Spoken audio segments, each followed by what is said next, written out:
Pet King. Chapter 47, Eating, Drinking, and Having Fun in Binhai. As an anchor person, especially an outdoors anchor person, making selections was very important. The locations you chose had to be interesting and unique, or there would be no way to evoke the audience's interest and enthusiasm. One needed to know that enthusiasm was like a fire. Fuel had to be added from time to time, and ventilation needed to be sustained to ensure that oxygen was sufficient, or else the fire would easily go out. The news anchor industry was developing very fast, it could even be said to be a little too fast. It was no longer the era where one could just randomly broadcast a game or song and have tens of thousands of fans, like in the past when the business was on the rise. If an anchor person didn't have any special features, then he or she could only be obliterated by the crowd. Jang Kyung-soo was an anchor woman, an outdoors anchor woman. Her channel name was Eating, Drinking, and Having Fun in Binhai.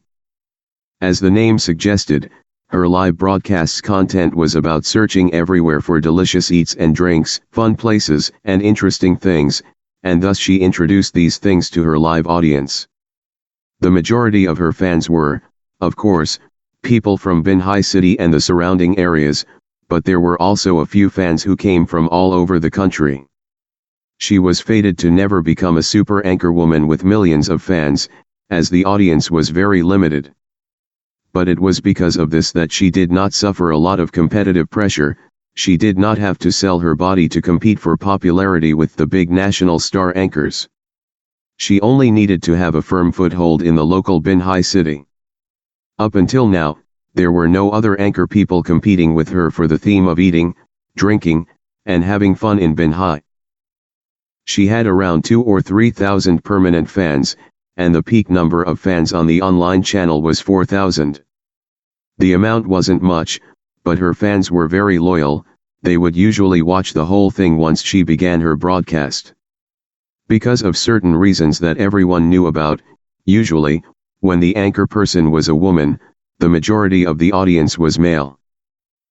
But Jang Kyung-soo's fans had a 1-to-1 ratio of male to female. It could be said that both men and women enjoyed it. After she introduced a shop, a lot of ladies would go out of admiration, and at the same time, they would drag their boyfriends there.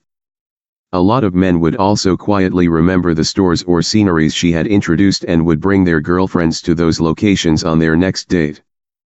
They never had to stress about deciding where to go for dates.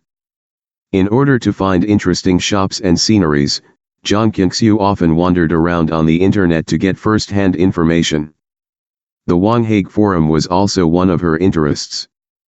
She had certainly paid attention to and followed up on the hot incident regarding the amazing Fate Pet Shop and Stars Pet Chain Supermarket, but she had not participated in the discussions.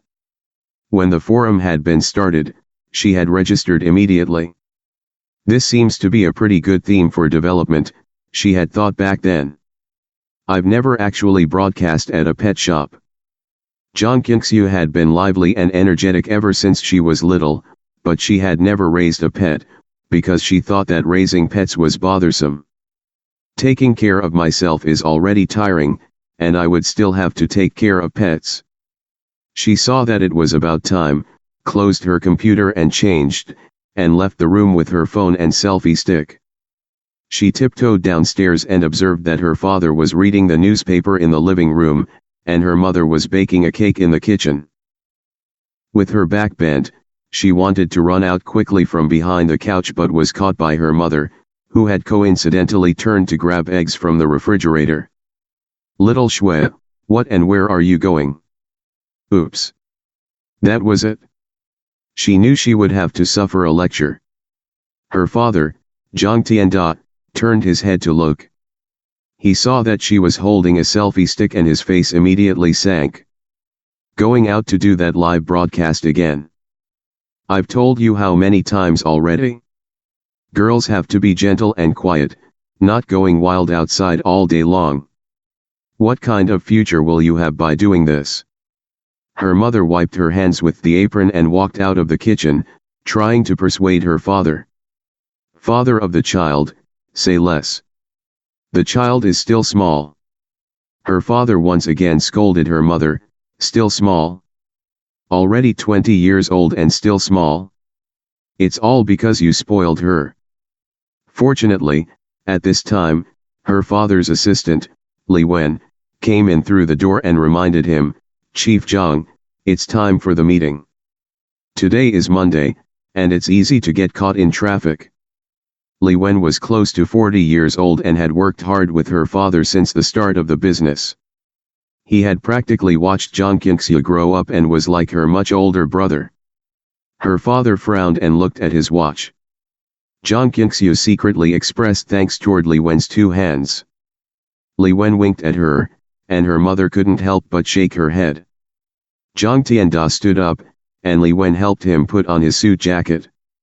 This weekend, you'd better go on a blind date. The counterpart is the second son of the Liu household. The person who introduced him was the vice president of the Bank of Binhai. I'm not going. Zhang Qingxiu pouted. You have to go if you want to go, and you have to go if you don't want to go. This matter is not up to you.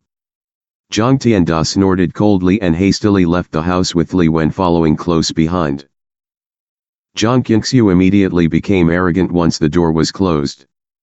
Fascist. Dictator. Big bastard.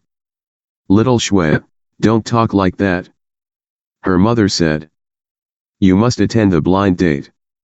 The counterpart has a good family, and I heard that he is quite nice. What if you guys get along well? Zhang Qingxiu smiled playfully. Get along with me? Then become an anchor person with me. I'm heading out. She was afraid that her mother would stop her again, so she fled from the villa. Her mother sighed from behind. This child, sigh, maybe I really did spoil her.